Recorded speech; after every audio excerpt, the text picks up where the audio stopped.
Testing. 1, 2, 3. 1, 2, 3. We are live. Looking good. What's up, everybody? Thanks for tuning in to another episode of Who Gives A Dram. Glad to be back here in the studio live. Just doing a whiskey review. Just doing a simple whiskey review. Got some things I want to talk about.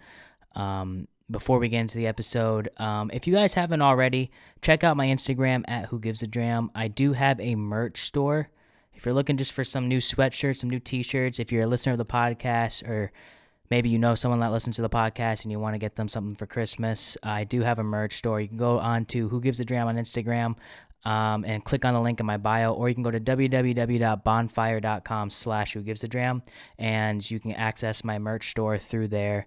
I got sweatshirts, pullovers, t-shirts, just with the Who Gives A Dram logo, and it'll make a great gift for whoever listens to your to the podcast. And if you're just looking for some new clothes for yourself, if you're listening to this and you want a new sweatshirt, they're incredibly comfortable. So go check that out, www.bonfire.com/whogivesadram, or just follow the link in my Instagram bio.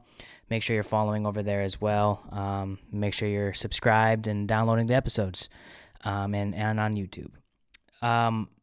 But we haven't done a straight whiskey review here for a while, so I figured we'd jump right into it because I got this beautiful bottle of Midwinter Night's Dram Act 10. This is Scene 4, and if you guys are listeners of the podcast, you know that I am a huge fan of High West's annual release of Midwinter Night's Dram. We've done Act 8, we've done Act 9, and now we're on Act 10.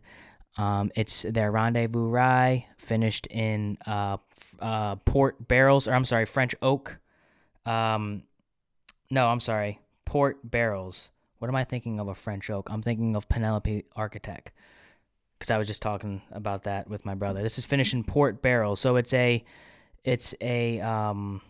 rye whiskey finished in French port barrels, and it's a interesting pour that I have always enjoyed, and it's appropriate to do it during Christmas time because it does have a lot of unique flavors that are reminiscent of a Christmas dram.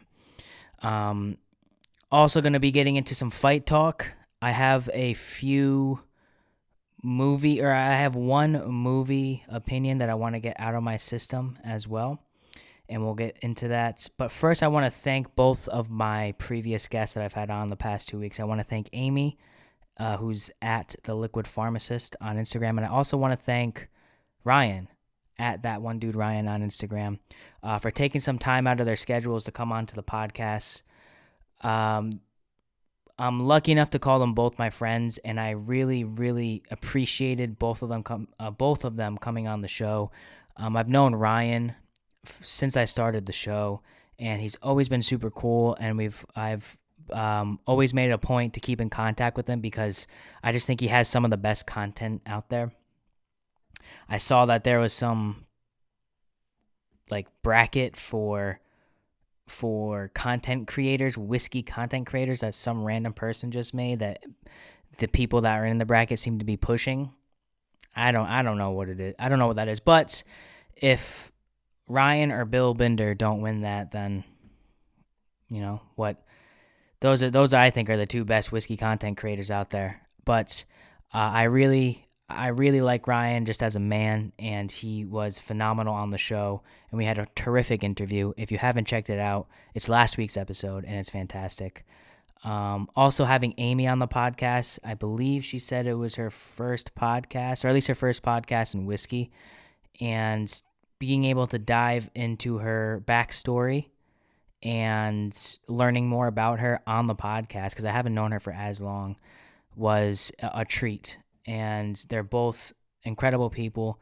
And again, I'm just lucky to call them my friends, and I am so thankful that they came on the podcast to share their stories and share some whiskey with me. So thank you again to both of you guys. Really appreciate both of you coming on the podcast. So one thing that's different about me in the past few weeks, since it hasn't just been you and I talking, is I'm a gamer now. And you heard that right. I am a gamer. I don't own a gaming console, but I have been playing the new Modern Warfare 2 Call of Duty that came out however long ago, and it's getting bad, man. It's getting bad. I have a gaming console at my parents' house, so it's technically Kale's, but it was mine first. I left it there when I moved. And every time I go over, I find myself, I would start off by saying, "Oh, I used to play Call of Duty back in the day, and I really enjoyed it when I was a kid living at home. Maybe I'll try it again and play online." And that led from sucking for 2 games in a row and then not wanting to do any more to maybe having one good game out of 5, so playing or 3 and playing 3 or 4 games. And all of a sudden I'm playing, fast forward 2 months and I'm playing 10 games while I'm down there, and each game is, I don't know, 10 or 15 minutes. So like that's a long time to be playing Xbox. And I haven't played anything that consistently in a very long time. So I don't know if it's a good thing or if it's a bad thing.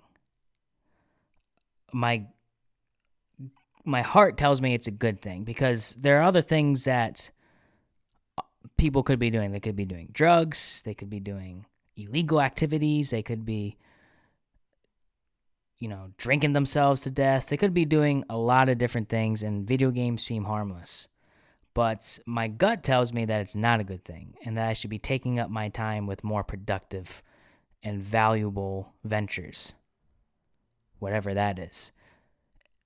But I really do like playing Call of Duty, man. I really do like it. And it's fun because I feel like the old guy playing it now, because I know that there's all these like 13-year-old kids that are playing online and they're just probably smoking me because I still don't know all the buttons. The buttons do change a little bit over time. It's not the same as when Call of Duty Modern Warfare 2 came out, the original one, when I was a kid, and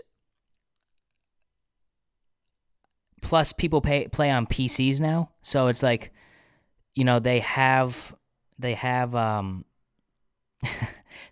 PCs, like computers, gaming computers, I guess is what you call them, and they're specifically built. I don't know if to be faster, to be more, to be more. What's the word I'm looking for? Efficient.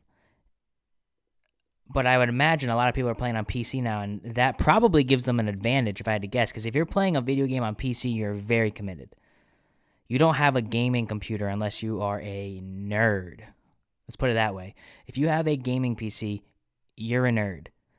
Nothing wrong with being a nerd, but you're a nerd. I'm a nerd. I'm looking in my studio right now at a Alex Ross painting of Crisis on Infinite Earths, hanging up right in my studio. It's right there. I'll put the picture right down here so you can look at it. Exactly the painting that I have in my studio. I think I've maybe even shown it on the podcast before. But I'm a nerd. I love that shit. But if you have a gaming PC, you are a nerd. Huge nerd. I wish I had the time to devote to call it, because it is addicting. You feel, and I feel like only guys are going to understand where I'm coming from, and it's mostly guys that listen to this podcast anyway, let's be real. But if you go if you're playing, I don't know, let's say you're playing Capture the Flag online on Call of Duty, and you go 35-5 with 5 or 6 captures, you are the coolest guy on the face of the planet for about a minute and a half. You totally pwned some noobs right there. And I don't know if kids still say that, but that's what we said when I was a kid. We would say, "Bro, I'm pwning noobs right now." And that's what I feel like now when I go 12-10. I don't really know what I'm doing, but it is what it is, man. I love Call of Duty. I think they're some of the best games ever, but the best video game ever, the best video game of all time, and I don't think it's particularly close, are the Batman games. Batman Arkham Asylum, Arkham City, Arkham Origins, and Arkham Knight. I beat all 4 of those bad boys. I never beat Arkham Knight fully because there's just a lot of stuff to do with the Riddler on there. But those are the best games of all time. You're just cruising around Arkham City as Batman, bro. It's incredible.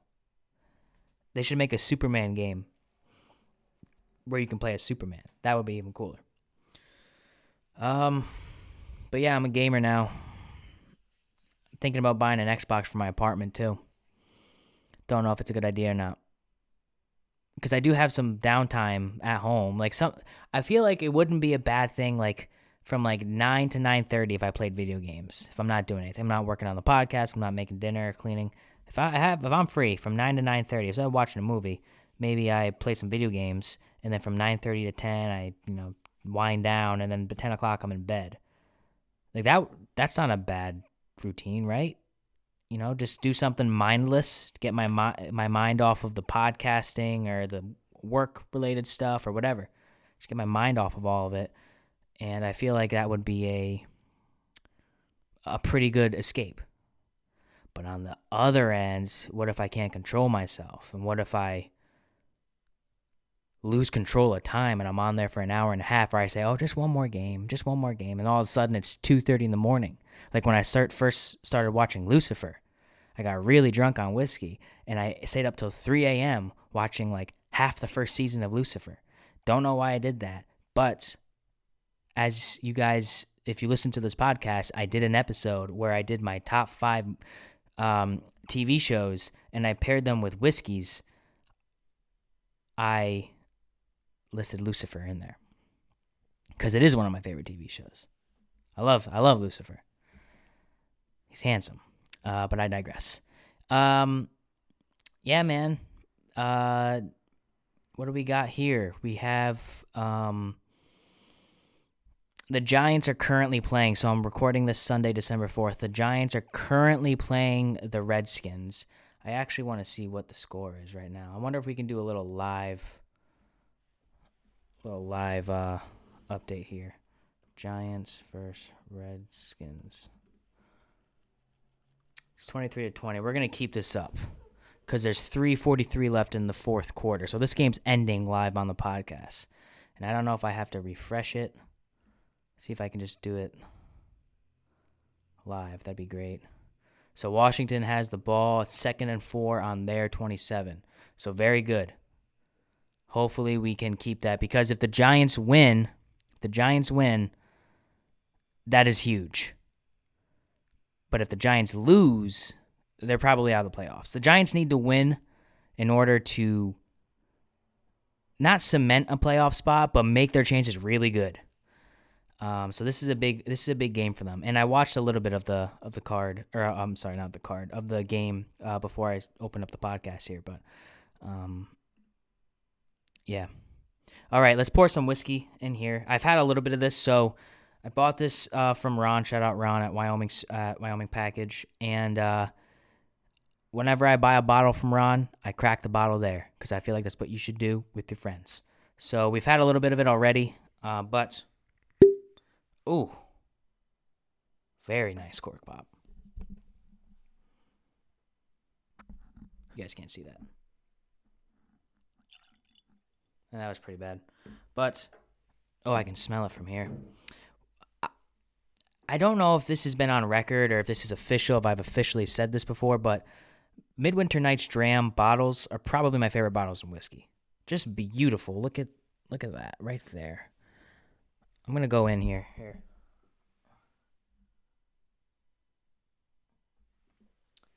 If you're watching on YouTube, I just did a bottle show. And no, I'm not talking about my piece.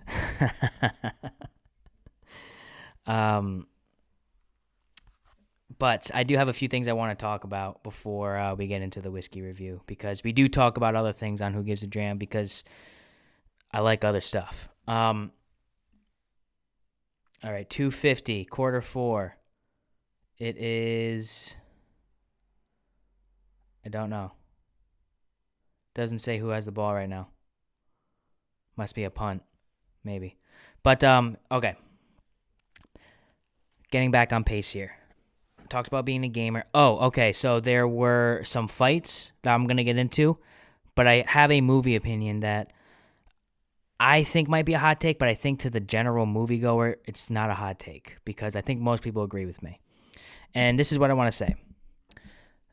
I really want James Cameron to shut up.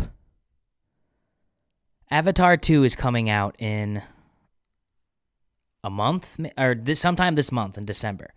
And James Cameron has been going on and on and on and on about this movie. He said some crazy things. James Cameron, Avatar 2. He said some insane things about Avatar 2. He said, he said he already has plans for Avatar 6 and 7, which just gets me irate. Like, bro, it took you 10 years to make the second one. Let's not talk about 6 and 7. But what made me the most mad is this direct quote. So, this got me really mad. Avatar 2 is so expensive, it must become the 4th or 5th highest grossing film in history just to break even. Go fuck yourself. That's a ridiculous goal to set. Reports have claimed the production budget alone was in the $250 million range, but director James Cameron isn't willing to give a hard number just yet. The only answer Cameron would give about the sequel's budget when asked by GQ magazine was the following. It says very fucking... Oh, expensive. I thought it said very fucking explicit. Like, bro, the explicit... You type the explicit. That would come from Variety. Here. Move the mic. Yeah, the worst business case in movie history, according to the director's estimates. You have to be the 3rd or 4th highest grossing film in history. That's your threshold. That's your break even. That would mean it would have to top Avatar. This is unadjusted for inflation, by the way. It would have to top Avatar with $2.9 billion. It would have to top Endgame with $2.7 billion. And it would have to top Titanic with $2.1 billion. It'll either need to take over Star Wars The Force Awakens or Avengers Infinity War. So it has to make over $2 billion. And it's actually crazy that James Cameron has 2 of the top 3 highest grossing movies of all time. That's actually kind of fucking G. That's actually some fucking gangster shit. So I might take... it's still pretty fucking stupid that he has to... He sets the expectations this high. But he's just so annoying about it, too. And if you watch a James Cameron interview, you might see me flip-flop live on camera here. Because I was going to say he's the most arrogant person ever. But he does have 2 of the top 3 highest grossing movies ever. And, man, that is pretty gangster. It is pretty gangster. I might change my mind. I might be changing my mind live on the air. Screw it. I've cursed a few times in this episode. I'm sorry, Dad. My dad doesn't like when I curse on the podcast too much, but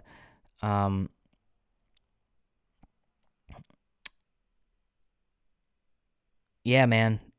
$2 billion is a lot. Spider-Man No Way Home and Top Gun Maverick didn't even do $2 billion. Top Gun Maverick did 1.4. Spider-Man did 1.9. However, I am pretty sure it's being released in China, and most movies now aren't released in China because they've refused to show anything with even a little hint of gay. You're not in China with anything like that. So, I take back what I said about James Cameron. All right, I'm sorry. It's okay. I just didn't think that Avatar and Titanic were 2 of the top 3 highest grossing in the world. So that's gangster, and I take back what I said about James Cameron. Sorry, I didn't realize he was that much of a gangster. I did realize, but I didn't think of it. 2 minute warning. 4th quarter. 20-13 Giants. 2nd and 10 on Washington's 47 is where the ball is. So we just can't give up a touchdown. Give up a field goal all you want. Don't give up a touchdown. We need this win. So I want to talk about some fights that happened over the weekend because I'm a fight guy and I like my fights. We had, let's see here. I just wrote it down today. we had Tyson Fury versus Derek Chisora, which I think stopped in the 10th round via TKO. It was 10th or 11th round, I forgot. It was within the last 4 rounds, but I did watch the whole fight yesterday. And, excuse me, I did want to say that Tyson Fury is by far the greatest heavyweight boxer on the planet right now. He just completely dominated this poor Derek fella, who's like, he looked like he was 45. Had a great salt and pepper beard, though. It looked like he was like 45 years old and just good. But if you're fighting and the only thing the announcers have to say is that this guy is tough, this guy has the chin, this guy has heart, you're not good. You're just you get beat up well. You don't fight well. And that's what they were saying about this Derek guy. Fury was piecing him up, and he honestly had no business being in a title fight with Tyson Fury. But that should set up the unification bout with Tyson Fury and Alexander Usyk, which is what needs to happen. Is his name Alexander? Fury Usyk. I don't know.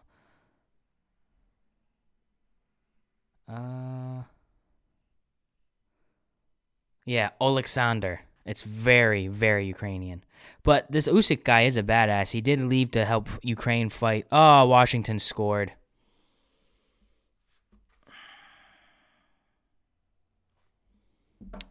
Washington scored. 20-20. God. You know, they were on their own 45, so he just gave up a huge play. So what happened? What happened? Where's the play-by-play? It's got to be a play-by-play. Trending.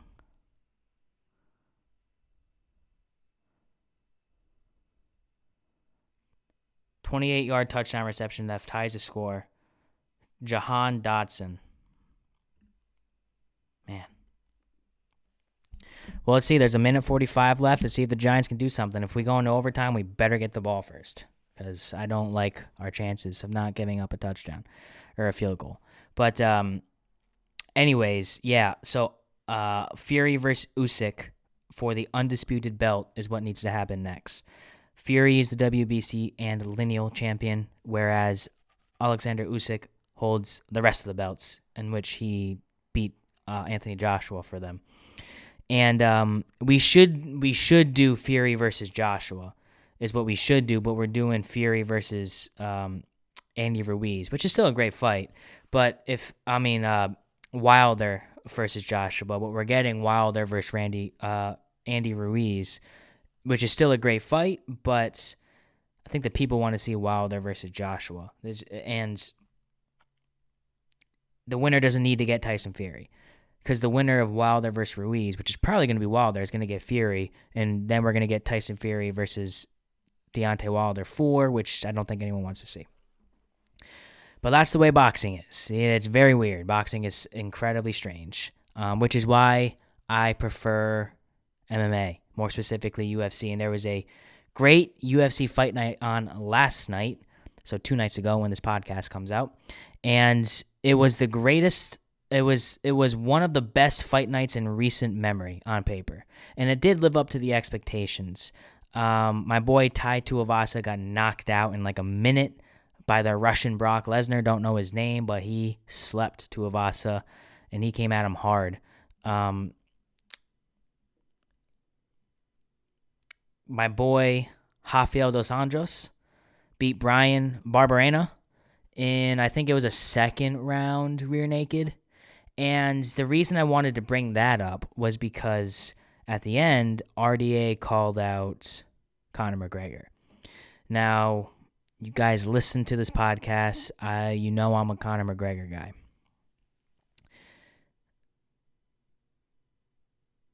I really like that call out from RDA because I really like that fight for McGregor. And I'll tell you why. McGregor needs a certain style when he comes back, because he is going to come back. He needs someone he can beat. Let's be real. I mean, if you're gonna give him Islam Makhachev for the lightweight belt, or whoever holds the welterweight belt at the time, that's not a good matchup for Conor McGregor. He needs to have someone that stylistically matches up well with him. And there's 3 people that I think Conor McGregor should fight when he comes back. And I know I've mentioned this on another podcast, but time has gone by, and I might be changing my opinion. It's 3rd and 10 on the Giants' 25 right now. They have the ball.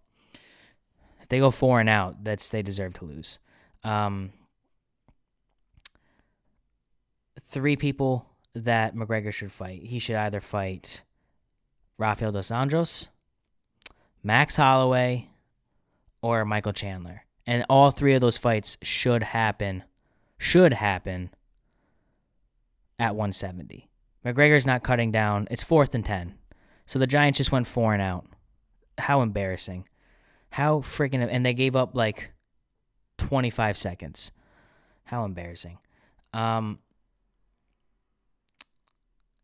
The reason I like that call out from Rafael dos Anjos as well is because, if you remember, dos Anjos and McGregor were supposed to fight for the lightweight championship back in 2015 or in 2016 before dos Anjos broke his foot. And then who stepped in on late notice to fight McGregor? None other than Nathan Diaz. And we all know how those fights went.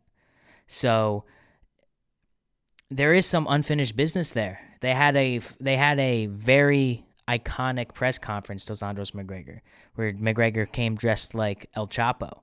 And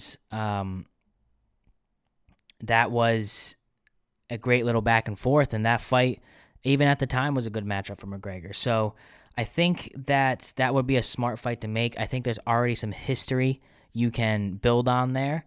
Dos Anjos is a veteran. He is someone who isn't necessarily going to try and take down McGregor, and he moves forward and gets hit. So that's all the keys that you need for McGregor to win. And dos Anjos is older. He has the most fight time in UFC history. He just passed Frankie Edgar last night.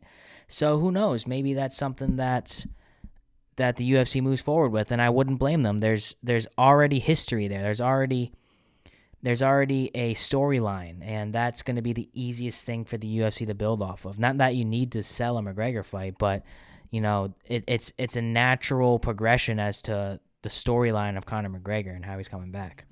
I also think Max Holloway and Michael Chandler would be 2 great matchups for McGregor as well, but they would both have to go to 170. I wouldn't give McGregor a natural 170er for his return fight. Like Cerrone would have been, like that was a great return fight initially before the Poirier fights, but here we are. And then the main event, Kevin Holland versus Stephen Wonderboy Thompson, was a doozy of a fight. I fell asleep last night, so I watched it this morning, and I knew Wonderboy won, so I went into it knowing the outcome, which... If you're watching a fight, sometimes that's better, so you can watch the technicality of the fight rather than the suspense. So, round 1 for Kevin Holland. Kevin Holland definitely won round 1. He wobbled Wonderboy pretty well, but I think rounds 2, and definitely 3 and 4 went to Wonderboy, and I don't know. So we're watching the fight. You could tell that Kevin Holland wanted to stand with Wonderboy, which is great. Like, go ahead, stand with Wonderboy. That's no problem. It's stupid, but go ahead. And it made me... So there were a few instances where Kevin Holland kind of fell on top of Wonderboy. It wasn't really a takedown, but it was more so like they got tripped up and Kevin Holland just ended up on top. And he would release top position and get up and tell Wonderboy, get up, we're going to fight on the feet. Now that's, a lot of people say that's admirable, or that's, that's a warrior spirit, or that's Kevin Holland, being a G. I think that's Kevin Holland being an absolute idiot, if you ask me. I don't think that there's anything smart about that at all. Like, yes, I understand you want to beat Stephen Thompson at his own game, but what's more important? Getting respect from the fans or getting a win? This is what Israel Adesanya always did. He always had boring fights to most people, but he was getting wins, and that's all that matters. So Kevin Holland, I think, could have beaten Stephen Wonderboy Thompson. And I love Wonderboy. He's one of my favorite fighters. I have loved Wonderboy since UFC 205. Even before that, but really UFC 205 was when I really started following Wonderboy. And Kevin Holland had ample opportunity to not only bring it to the ground, but keep it on the ground. He had instances where he was on the ground on top of Wonderboy, and he just let him back up. And Wonderboy is one of the best strikers the UFC has ever seen. So, of course, after a while, Wonderboy starts picking him apart. Like, of course he does, because he's Wonderboy. He's karate. He's karate, like SpongeBob. And Wonderboy starts front kicking him, side kicking him. He was doing spinning heel kicks, crane kicks, doing a lot of spinning shit. It was awesome. It was awesome to watch, and it was a great win for Wonderboy. But I can't help but think that Kevin Holland's pride was the downfall for him this fight. I think he can beat Wonderboy. People have beaten Wonderboy. Like, people, you can see what it takes.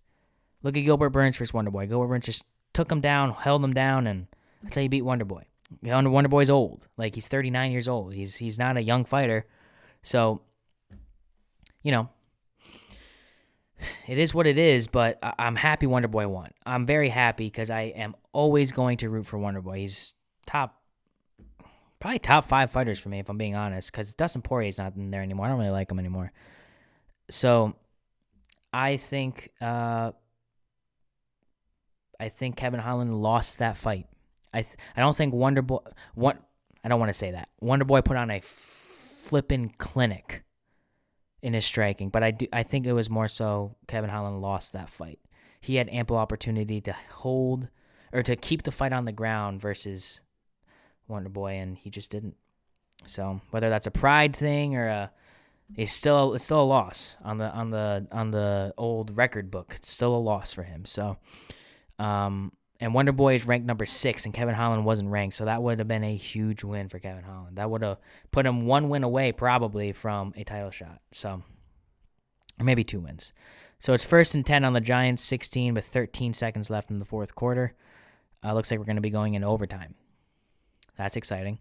But let's get into this whiskey review now. I've talked about everything I've wanted to talk about. I can't believe I switched my view on James Cameron in the middle of my thought process. That's just how my brain works. But what time are we at here? Are we at good time? 33 minutes. Let's go. Let's go into this whiskey review. So disclaimer, my old tummy's been a little upset recently, and I haven't been drinking at all. So I didn't drink all week this week, and I didn't drink all week last week, with a day each of drinking a little bit. Today I had a beer because we got together downstairs in the gym because there was a powerlifting competition, so I got with the boys and had one beer before this podcast. Coors Light. Wasn't even a Miller Lite, but whatever. And I think last week I had some whiskey at some point. I don't remember, but I haven't been drinking, so I don't know how that's going to affect my palate. I don't think it's gonna because I drink so much. But sometimes it's good. I think I'm going to try to do dry January for the most part. I can't do it fully because of the podcast, but do a modified dry January for a dry January for a whiskey podcaster. Let's put it that way. But let's just jump right into to this review. Why don't we? Let's see what we think of Midwinter Night's Dram Act 10. And I do want to say shout out to, I don't know if you can see it on the camera here, but shout out to Lucky 7. They had sent me some whiskey a few weeks ago. We had them on Bourbon with Friends, which was a fantastic podcast. And they ultimately sent me another package with a hat, which I requested. and they sent it to me, which was awesome. But I did just get a package from yesterday with 2 Glencairn glasses and a note saying happy holidays, thanks for being supporting the brand. And those are the things that I always remember. And we talked about this a lot, about just we've talked about this in the past, of just keeping in touch with people. I really came to that fruition when my uncle died, of wanting just to reach out to people, just say, hey, how you doing? I'm thinking of you. Because I can never do that with my uncle again. Not to get morbid, but that's the reality of it. So I have been very cognizant of that, and trying not to take advantage of people being here in my life. So the fact that they went out of their way to send this to me was, it just means a lot. And I'm sure they sent it to other people as well, but it still means a lot to me that, they thought of me and they took the time to just put this together and write a handwritten note and send it over. So shout out to you guys at Lucky 7. Thank you very much. That means a lot. And we're going to sip some good whiskey out of your glass, and later on I'll sip some of your whiskey out of your own glass. But today is a review for one of my favorites, Midwinter Night's Dram, Act 10. This bottle, again, is Scene 4. This is Rendezvous Rye, finished in port barrels. It's a annual limited release from High West, and on this podcast we've done Act 8, Act 9, and Act 10. Now we're doing Act 10, and it's one of my favorite releases of the year. I don't like to say I hunt for whiskey. We've said this on the podcast a few weeks ago, but I will look for this bottle. Thankfully, I have good friends that know I want this bottle in particular, and even if I don't see it myself, they will text me and hold it for me if they have it. So thank you to my good friends. You guys know who you are, aka Ron and Adam. But yeah, man, so let's get right into it. This is, I don't know an age on this, but it is 49.3% alcohol by volume, so a hair under 100 proof, 98 or 99.3 or something like that, or 9. Yeah, it's just a hair under 100 proof. But I'm sorry, I'm just looking at this bottle because as I said at the top of this episode, this is just one of my favorite bottles in the game, and I love looking at it. It just makes me happy having this bottle in my hand. And so to be fair, when I first bought Midwinter's Act 8 2 years ago, it was the first bottle where it's like, wow, I own this. This is awesome. I can't wait. I have so many bottles like that now. Not many. I don't really go out of my way to buy bottles anymore, but I have so many good bottles. I'm so thankful to have so many good bottles now that, sometimes you forget about Midwinter's, but this is an OG for me, and it always will be. So High West always has my money because of that. Obviously this is a rye whiskey, so it's higher rye content. I'm not sure what the mash bill is, but I know the regular notes I usually get with Midwinter's. So I'm excited to see if this is going to have the same overall, palate and nose as the Midwinter Night's Drams in the past. So let's get into it. I'm going to give it a little swirly poo for a second. Wonder if we have an update on the Giants game before I take a little sniffy poo. Overtime. Giants have the ball on their own 35, 2nd and 13. Not good. I kind of just don't even want to watch, to be honest. I don't even want to watch it. I get nervous. And I'm an OG Giants fan. I've been a Giants fan since I've been born, so don't come at me saying I started liking them when they won the Super Bowls or something. I've always liked the Giants. Let's take a sniff. So right off the bat,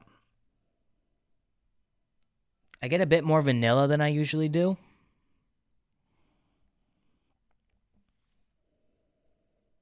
It's very sweet, and you can tell it's finished. I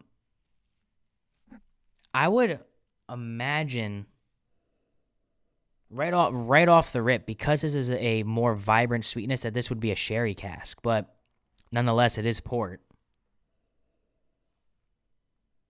I get those hints of like that butterscotch. This always reminds me of Christmas, so I was going to say Christmas cookies, but that's just because I'm thinking of Christmas. Really, any type of cookies. I get a little bit of like a dark cherry on there. I don't get a whole lot of like those darker like raisins, plums type of fruits that I have gotten on years past. But the more I swirl it around, that rye really comes forward. You know, that really kind of like bitter rye note. Very butterscotchy, very tangy almost in a way. The fruit is coming out a bit more as I give it some swirly poos, so that makes sense. You're opening it up a little bit. And this bottle's been open for a few weeks, and it's, the neck pour is gone, so whether that has something to do with it or not, I don't know. Yeah, I'm getting a lot of rye on this one. A lot of rye, but also a lot of sweeter, like butterscotchy, definitely more vanilla than usual, with a lesser hint of like an actual fruit, like a dark fruit. I almost get a little bit of like maple, like smoked maple almost. Yeah, I'm actually getting that a lot. I think that's what I'm mistaking for a butterscotch. I think I'm actually, because butterscotch and maple do kind of, they're different, but they're similar. So I'm actually getting more of like a smoked maple on here, almost like smoked maple bacon, but without like the bacony part of it, without the meaty saltiness of it. It's like a rye with smoked maple with a bit of vanilla and a little bit of dark cherry. That's what I'm getting on here. The rye is really coming through as the more I swirl it around. It's important to note that this has also gone up to $120 MSRP. That's important to note because it was $100 MSRP. And the $20 difference to a lot of people is a lot of money. So we'll see if it's worth it. Cheers, you guys. Another episode of Who Gives a Dram. Thank you very much for tuning in. Let's drink.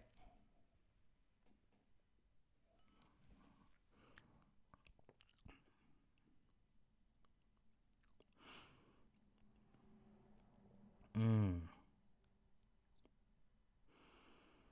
First sip of whiskey in at least a week. Makes me happy. um, yeah, right off the bat, I got a lot of rye up front, but then through the mid palate and on the back, just an explosion of that smoked maple vanilla, and then it's very hot on the back. But that's just because I haven't I haven't drank whiskey in a while. It's making me salivate. It's making my mouth water. It's a bit dry, I have to say, which makes sense. Ryes are usually a little bit more dry in my experience, but I'm getting a lot of smoked maple. That's the big note in this dram as of right now. Smoked maple and then more vanilla than fruit. There is a dark cherry element there. Let me take another sip.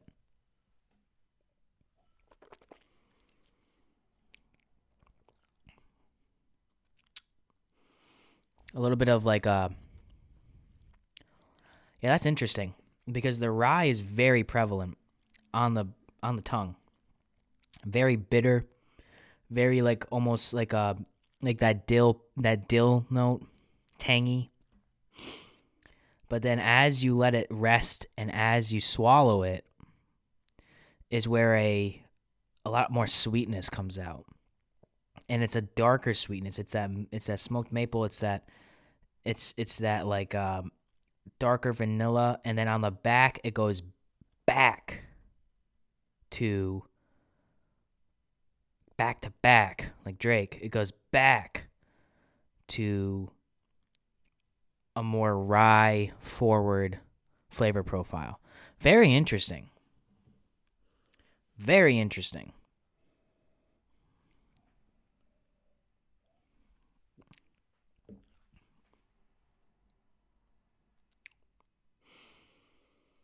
It's drinking a little bit above its proof as well, which I always enjoy.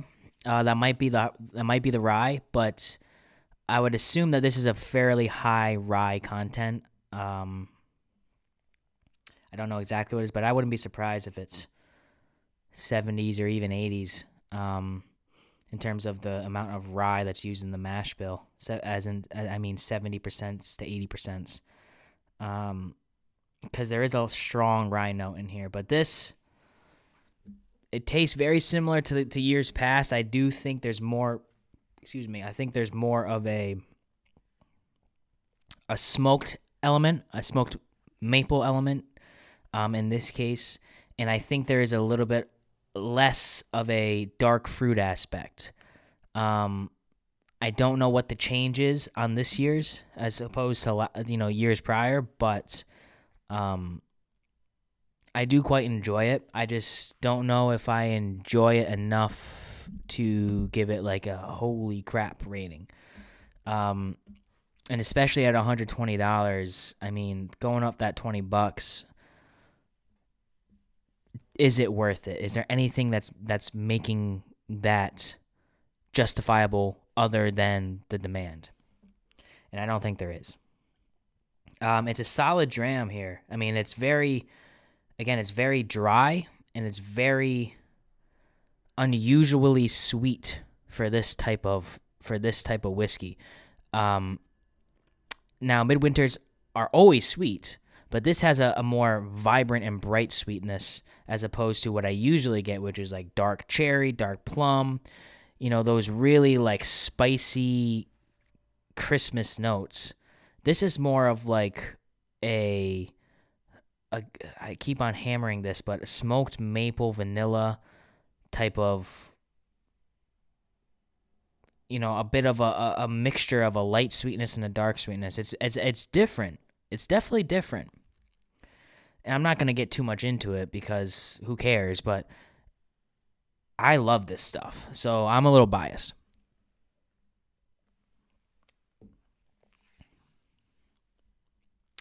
It's good.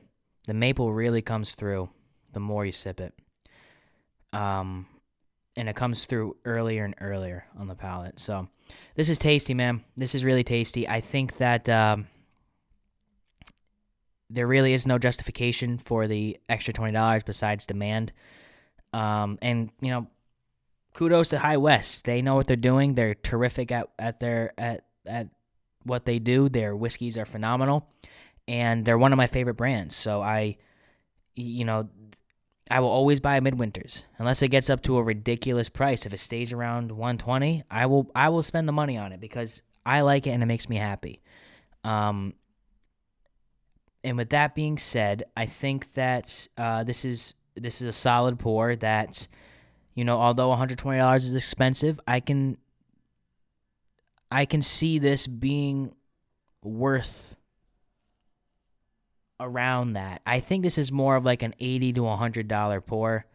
$120 is pushing it, but I still think this is very good, and I still think that this is a well above average dram. I'm gonna give this an. I'm stuck between two. I need to give it one more sip.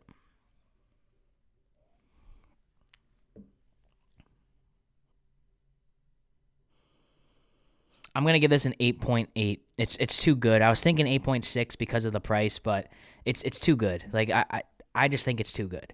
I think it's a bit expensive and it's hard to find, and the secondary market really doesn't help with finding this anymore. But if you can find it at $120 around there, if you have the extra cash, I would recommend it. It might be tough this time of year with Christmas, but if you can spare $120, I would do it. I can't. This is a treat to me. This is a bottle that means a lot. So I will always buy this no matter what. But Midwinter Night's Dram, Act 10, 8.8 on the Who Gives a Dram scale. And on that note, I'm going to head out. Let's do one more check of the Giants game, shall we? The Giants have the ball on their own 36. There's 2 minutes left in overtime. I don't think this can go to a draw, can it? I don't know, but we'll see. No one seems to be able to score anymore. But that's going to do it for me, you guys. Thank you for tuning in once again to Who Gives a Dram. I appreciate you guys checking me out every single week here on the podcast, whether you're on audio or on YouTube. Thank you. Make sure you're following along at Who Gives a Dram, Facebook, Twitter, TikTok, Instagram, or at Who Gives a Dram. Make sure you're subscribed wherever you're listening to. Go over and subscribe on YouTube for me.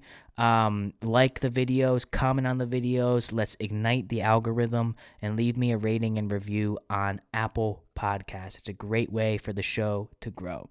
And I truly appreciate each and every one of you. And all the kind messages that you send me, that you did send me when I had Ryan and Amy on. So, again, thank you to both of them for coming on the show. And I definitely have a few more guests lined up before the end of the year. So, until then, always remember, whiskey's the water of life, so let's start living.